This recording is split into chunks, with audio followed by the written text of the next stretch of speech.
आज हम बात करेंगे फार्माकोपिया के बारे में। फार्माकोपिया क्या है? तो आपसे बताएं कि जो फार्माकोपिया है एक स्टैंडर्ड बुक होती है जो डेवलपिंग जो कंट्री हैं, मोस्ट ऑफ द जो डेवलपिंग कंट्रीज़ हैं उन सब के पास में अपनी खुद की फार्माकोपिया जो है बुक है। ये सब सब कंट्रीज़ के पास में होती है। अगर किसी कंट्री के पास नहीं भी होती है तो परमिशन के साथ में वो अदर कंट्री की जो फार्माकोपिया है उसको फॉलो कर सकते हैं। अब बात करें कि फार्माकोपिया के अंदर होता क्या है। फार्माकोपिया में बेसिकली जो भी मेडिसिन्स हैं, फार्मास्यूटिकल जो प्रोडक्ट्स हैं, उनकी लिस्ट होती है, उनके फॉर्मूले होते हैं, साथ में उनकी प्रिपरेशन कैसे करते हैं, मेथड्स होते हैं, डोज होती हैं। तो ये सब चीज़ें स्टैंडर्ड्स।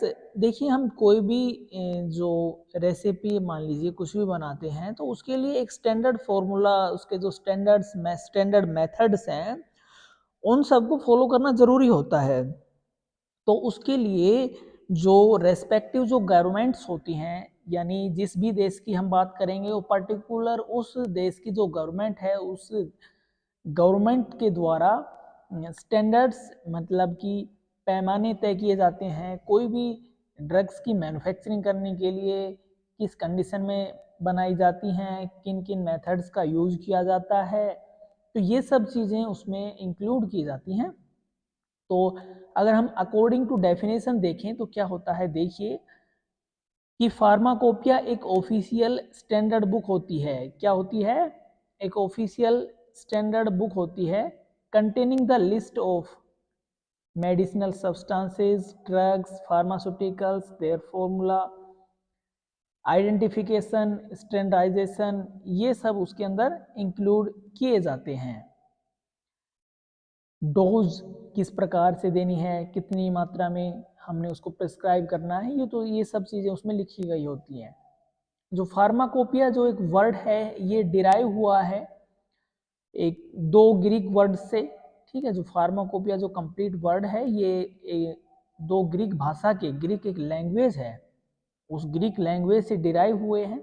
फार्माकोन इसका मतलब होता है ड्रग और पेया मतलब होता है टू मेक, यानी ड्रग को बनाना। यानी एक तरीके से इसमें रेसिपी लिखी हुई है, इसमें बातें लिखी हुई हैं कि ड्रग को हम किस तरीके से बनाएंगे। तो बात समझ में आई? अगर आपके सामने आपके एग्जाम में फार्माकोपिया की डेफिनेशन पूछे तो आप अपनी लैंग्वेज में क्या लिख सकते हैं कि फार्माकोपिया एक स्टैंडर्ड बुक होती है। प्रत्येक जो डेवलपिंग कंट्रीज है, most of the developing countries have their own pharmacopoeia, उनका अपना खुद का फार्माकोपिया होता है। और जिन कंट्रीज के पास में खुद की फार्माकोपिया नहीं भी होता तो वो परमिशन के साथ में जो दूसरी कंट्रीज हैं उनकी फार्माकोपिया को फॉलो कर सकते हैं। और मान लीजिए किसी कंट्री के पास खुद का फार्माकोपिया है भी, लेकिन अगर किसी पर्टिकुलर किसी मेडिसिन के बारे में उसमें नहीं बताया गया है, इन सिचुएशंस के अंदर भी, इस कंडीशन के अंदर भी वो जो दूसरे जो कंट्री हैं उनके फार्माकोपिया को फॉलो कर सकते हैं। ग्रीक भाषा का वर्ड है फार्माकोन, उससे डिराइव हुआ है। फार्माकोन का मतलब ड्रग होता है, पिया मतलब टू मेक होता है, यानी ड्रग को बनाना। तो इस प्रकार से है। अब हम हिस्ट्री पढ़ते हैं अपने इंडियन फार्माकोपिया की। इंडियन फार्माकोपिया कब आया? जो गवर्नमेंट ऑफ इंडिया है 1944 में उन्हें डायरेक्शन दी, डायरेक्टेड किया ड्रग टेक्निकल एडवाइजरी बोर्ड को कि आप एक लिस्ट बनाइए उन ड्रग्स की जो पब्लिश नहीं की गई हैं ब्रिटिश फार्माकोपिया के अंदर। क्या बताया गया? सबसे पहले हम हिस्ट्री पढ़ रहे हैं, देखो ध्यान से पढ़ेंगे तो ही आपको समझ में आएगा। हिस्ट्री पढ़ रहे हैं किसकी? इंडियन फार्माकोपिया की। भाई हम इंडियन फार्माकोपिया की हिस्ट्री पढ़ रहे हैं कि इंडिया के अंदर किस प्रकार से सबसे पहले कौन सा एडिशन आया, फर्स्ट एडिशन कब आया, कैसे बना, तो वो उसकी हिस्ट्री पढ़ रहे हैं।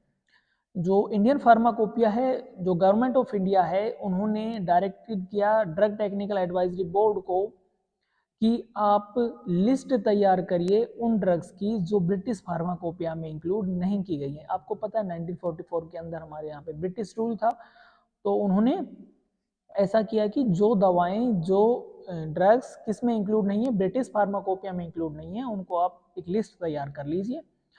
और इसी के प्रभाव से इंडियन फार्माकोपियल लिस्ट तैयार हुई, उसको नाम दिया गया इंडियन फार्माकोपियल लिस्ट, जो तैयार हुई 1946 के अंदर। 1948 के अंदर डॉक्टर बीएन घोष ने प्रिपेयर किया, बनाया first edition of Indian pharmacopoeia. 1940 कितने में बताया, 1948 के अंदर, 1948 के अंदर डॉक्टर बीएन घोष ने प्रिपेयर किया फर्स्ट एडिशन किसका, इंडियन फार्माकोपिया का। लेकिन प्रिपेयर करने के बाद जो फर्स्ट एडिशन पब्लिश हुआ था इंडियन फार्माकोपिया का, वो हुआ था 1955, यानी 1955 के अंदर भारत का पहला फार्माकोपिया पब्लिश हुआ था। ये ईयर्स है ना, ईयर का आप थोड़ा ध्यान रखें, अदरवाइज जो डेफिनेशन है वो आप चाहे किसी भी कंट्री का आपसे कोई फार्माकोपिया पता कीजिएगा एग्जाम के अंदर, तो आप सीधा फार्माकोपिया की डेफिनेशन उठा के क्या लिखोगे, फार्माकोपिया एक स्टैंडर्ड बुक होती है, ऑफिशियल स्टैंडर्ड बुक होती है, जिसके अंदर लिस्ट होती है मेडिसिनल सब्सटेंसेस की, फार्मास्यूटिकल जो सब्सटेंसेस हैं उनकी लिस्ट होती है, उनके फॉर्मूले होते हैं, उनकी डोज होती है, उनके मेथड्स होते हैं, तो ये सब चीज़ें उसमें लिखी हुई होती हैं। हर जो प्रत्येक जो डेवलपिंग कंट्रीज है उसके अंदर फार्माकोपिया की जो बुक है वो पब्लिश की जाती है। समय समय पर इनके अंदर चेंजमेंट किए जाते रहते हैं, कुछ ड्रग्स को ऐड कराया जाता है, कुछ ड्रग्स को रिमूव कराया जाता है वहाँ से, तो ये सब चीज़ें कॉमन चीज़ें हैं, ये सभी के लिए लागू होती हैं। एक डेफिनेशन हो गई है फार्माकोपिया की, ये आप किसी भी कंट्री का फार्माकोपिया आपसे अगर एग्जाम में पता कर रहा है तो आपको सीधी डेफिनेशन लिख देनी है। आपको ईयर का ध्यान रखना है कि फर्स्ट एडिशन ब्रिटिश फार्माकोपिया कब आया, इंडियन फार्माकोपिया कब आया, तो ईयर का आपको ध्यान रखना है, अदरवाइज जो डेफिनेशन है वो सभी की सेम होगी। अब इसके बाद हम बात करेंगे कि जो फर्स्ट एडिशन है वो 1955 के अंदर आ गया, लेकिन वो कौन सी लैंग्वेज में आया, इसमें लिखा हुआ है लेटिन लैंग्वेज में, जो लेटिन जो भाषा थी उस लैंग्वेज में आया है। सेकेंड एडिशन आया है 1966 के अंदर, 1966 के अंदर। जो सेकेंड एडिशन है इंडियन फार्माकोपिया का, आईपी का, वो प्रिपेयर किया गया था किसकी चेयरमैनशिप में, डॉक्टर मुखर्जी की चेयरमैनशिप में पब्लिश किया गया था। और यहाँ पे इट्स है, ITS है, EATS गलती से प्रिंट हो गया है। और इसके सप्लीमेंट्स पब्लिश किए गए थे 1975 के अंदर। ठीक है, तो आपसे पता कीजिए कोई तो क्या कहोगे, फर्स्ट एडिशन आया था 1955 में, और कौन सी लैंग्वेज में आया था, लेटिन लैंग्वेज में आया था। सेकेंड एडिशन पब्लिश हुआ था 1966 के अंदर। ठीक है, और जो सेकंड एडिशन पब्लिश हुआ था वो किसकी चेयरमैनशिप के अंदर, डॉक्टर मुखर्जी की चेयरमैनशिप के अंदर हुआ था। और सेकंड एडिशन के ही जो सप्लीमेंट्स है वो आए थे 1975 के अंदर। थर्ड एडिशन आईपी का पब्लिश हुआ था 1985 के अंदर। जो थर्ड एडिशन पब्लिश हुआ था वो 2 वॉल्यूम के अंदर पब्लिश किया गया था, volume first and volume second, यानी मान लीजिए एक ही कोई सब्जेक्ट है और उसके आपके 2 बुक हों, उसमें वॉल्यूम फर्स्ट और वॉल्यूम सेकेंड दिखाया गया है। फोर्थ एडिशन पब्लिश हुआ था 1996 में, फिफ्थ एडिशन हुआ था 2007, सिक्स्थ एडिशन हुआ था 2010, सेवंथ एडिशन हुआ था 2014 एंड एट्थ एडिशन पब्लिश हुआ था 2018 के अंदर। ठीक है, तो फार्माकोपिया की जो ईयर है ये आपको ध्यान रखनी है। अब इसके बाद हम नेक्स्ट चलते हैं नेशनल फॉर्मूलरी ऑफ इंडिया। ये फॉर्मूलरी जो नेशनल फॉर्मूलरी है वो भी एक सिमिलरली फार्माकोपिया की तरह ही एक बुक होती है।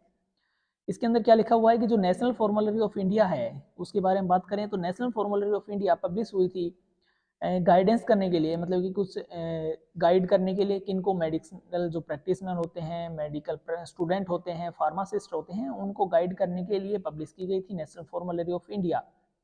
जो नेशनल फॉर्मूलरी ऑफ इंडिया थी उसका फर्स्ट एडिशन पब्लिश हुआ था 1960 के अंदर गवर्नमेंट ऑफ इंडिया के द्वारा under the ministry of health, यानी जो स्वास्थ्य विभाग है उसके अंडर में पब्लिश की गई थी, मिनिस्ट्री ऑफ हेल्थ के अंडर में। सेकंड एडिशन नेशनल फॉर्मूलरी का पब्लिश हुआ था 1966 के अंदर। किसकी चेयरमैनशिप के अंदर, डॉक्टर BB योध उनका नाम था, उनकी चेयरमैनशिप के अंदर में ये पब्लिश हुआ था second edition national formulary of India का। Third edition of national formulary was publish in 1979। किसकी चेयरमैनशिप में, डॉक्टर विग KL की चेयरमैनशिप में थर्ड एडिशन पब्लिश हुआ था। जो थर्ड एडिशन था उसके अंदर जो 342 नई फॉर्मुलेशंस को ऐड कराया गया था और सेपरेट चैप्टर्स दिए गए थे कि ड्रग इंटरेक्शन क्या होता है, प्रिस्क्रिप्शन राइटिंग कैसे करते हैं, तो इस प्रकार के जो चैप्टर्स थे वो अलग अलग करके दिए गए थे। ठीक है, देखो भैया मैं दोबारा बता देता हूँ कि जो नेशनल फॉर्मूलरी है वो भी एक सिमिलरली फार्माकोपिया की तरह ही बुक होती है। और इसमें भी जो मेडिकल प्रैक्टिशनर्स होते हैं, मेडिकल स्टूडेंट्स होते हैं, फार्मासिस्ट होते हैं, उनको गाइड करने के लिए इसमें कुछ जो ड्रग्स हैं उनके बारे में लिखा होता है, उनकी डोज लिखी होती है, प्रिस्क्रिप्शन राइटिंग के बारे में लिखा होता है। तो सब कुछ इसमें मेडिसिन जो सब्सटेंसेज है, मेडिसिनल सब्सटेंसेज है, उनसे रिलेटेड जो भी चीज़ें हैं वो इसमें लिखी गई होती हैं। ठीक है, तो इसके बारे में बताया है।